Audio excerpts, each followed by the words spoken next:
Now, for more on this COP30 climate conference, I can welcome Anabella Rosemberg, Senior Advisor on Just Transition at Climate Action Network International. Anabella, thank you very much for joining us. Thank you for the invitation.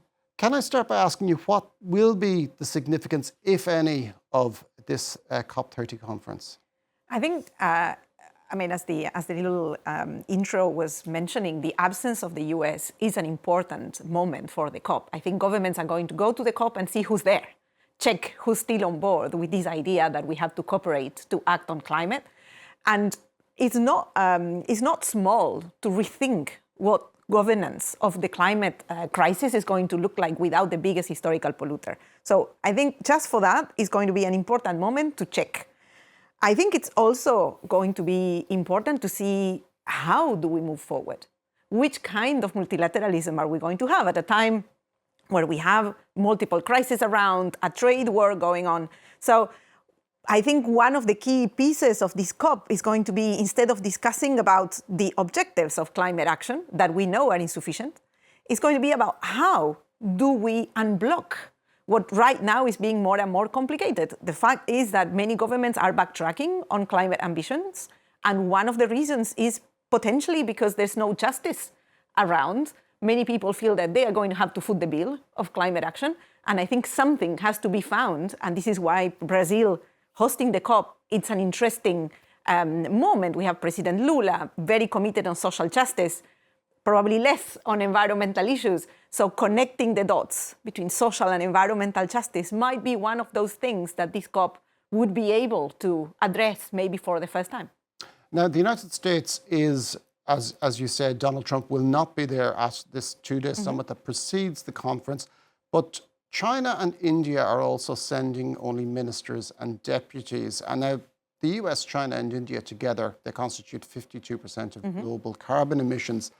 Is this a sign that the biggest countries in the world are maybe beginning to get a little bit less interested in fighting climate change? I would not put China and India and the US in the same bag. I mean, clearly the US administration has decided that it's going against climate action across the board.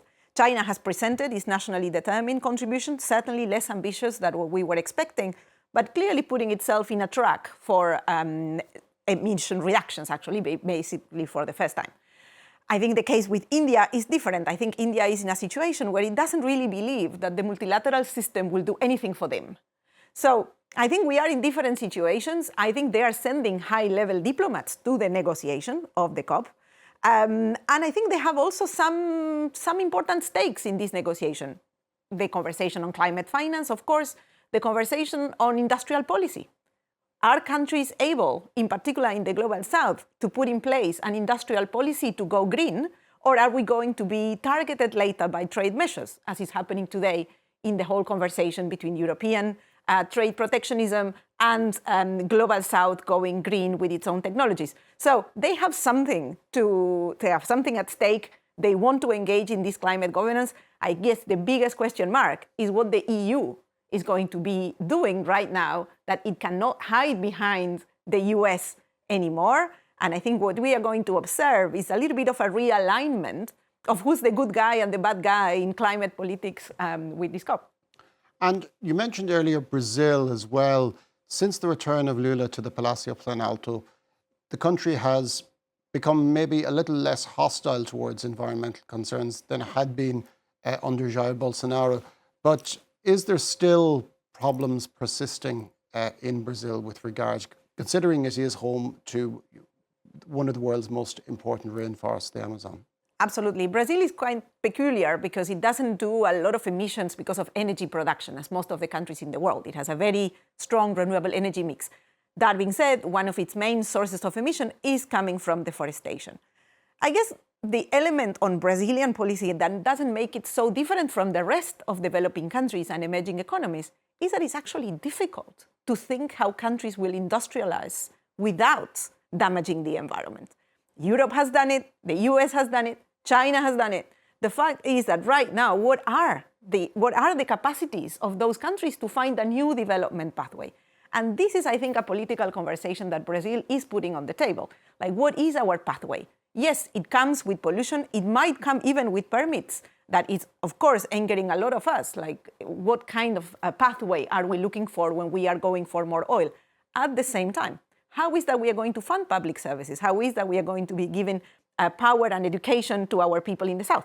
So I think for Brazil, it's kind of an example of many of these very real economic challenges that many countries in the South, even when committed to climate change, are facing to go forward with the Paris Agreement.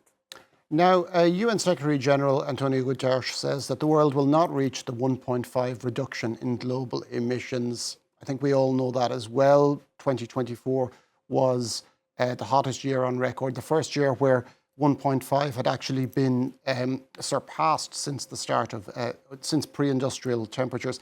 What is the best that we can hope for in these circumstances? So 1.5 has always been a horizon for action. And it needs to be still an intention that guides the ambition of all countries. Clearly, what is at the table is not going in that direction. And I don't think it's necessarily useful for us to say, well, we are 0.1 above, 0.1 below. I think what is helpful right now is to focus on the how. What is blocking? And what are the barriers for action? For us in the Climate Action Network, a key barrier for action is the fact that justice is not factored in climate action. The fact that elites are still enjoying making money out of climate action and out of destruction, and most of working people are out there worried whether they're going to lose their job, they're going to pay more for energy. So something needs to be found, a new consensus needs to be found, so that the public can be in favor of climate action, but probably thinking also that this will bring in public transit and other things. So this COP needs to be a COP that focuses on the how we move forward with that ambition. Right now, most of the discussions remain very technical. Most of those discussions are not necessarily communicating to people. Most people think that they are unnecessary convenings. I think we need to show that there is still will among countries to cooperate. First, to cooperate in general in a world full of conflict, but also to cooperate on climate, to try to advance faster in the direction that they claim to be on. Thank you very much for that, Anabella Rosemberg, Senior Advisor on Just Transition at Climate Action Network International. Thank you so much for the invitation.